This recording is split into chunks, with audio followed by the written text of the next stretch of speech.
রহমানের রহিম, প্রিয় দেশবাসী, আসসালামু আলাইকুম রহমতুল্লাহি ওয়া বারাকাতুহু। আমি লিটন চৌধুরী আপনাদের সামনে হাজির হলাম। প্রিয় দর্শক, আপনারা জানেন আমাদের দেশ বাংলাদেশ, আমরা যে যেখানে থাকি বাংলাদেশের জন্য আমরা ভালোবাসা, এই ভালোবাসা যেন সবসময় ধরে রাখতে পারি, আল্লাহর কাছে দোয়া করি।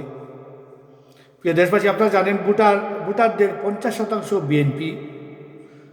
বিএনপি জোটের পক্ষে এই দেশের জনগণ ভোট দিয়েছে। 50%। সেই ভোটারদের চেয়ে অনেক বেশি 59% ভোট ভোটের পক্ষে এই দেশের জনগণ সিল দিয়েছে। এই দেশের জনগণ রায় দিয়েছে 69%। 59% ভোটের পক্ষে রায় দিয়েছে মানুষ। এখন আইন ও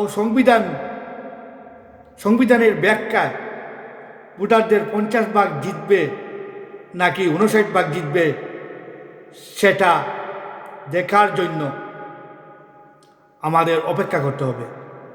আমরা বিএনপি 50% ভোট পেয়েছে, 59% ভোট পেয়েছে ভোট। জয়যুক্ত, কি সংবিধান এটা বলে কি শেষ মুহূর্তে বিএনপি ডুবিয়ে দিবে, সেটা এখন দেখার ব্যাপার।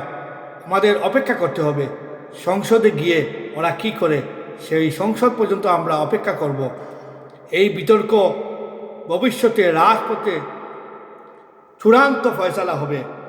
জনগণ রাজপথ দখল করে যদি এটা কায়েম না হয় তাহলে কি হবে সেটা এই দেশবাসী জানে। প্রিয় দেশবাসী, আমরা কোনো কিছু বলার জন্য, দেশকে অশান্ত করার জন্য আমরা চাচ্ছি না। আমরা চাচ্ছি এই দেশের সুষ্ঠু দ্বারা রাজনীতি হোক।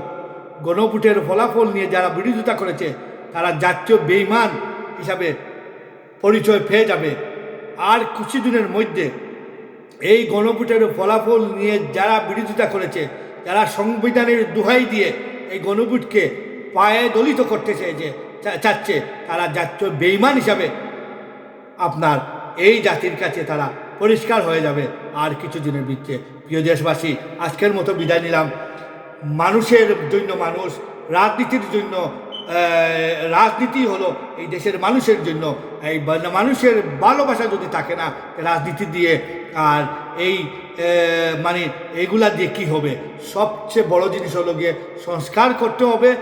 ভোট জয়যুক্ত হয়েছে, জন্য আমরা কাজ করতে হবে। আসসালামু আলাইকুম রহমতুল্লাহি ওয়া বারাকাতুহু।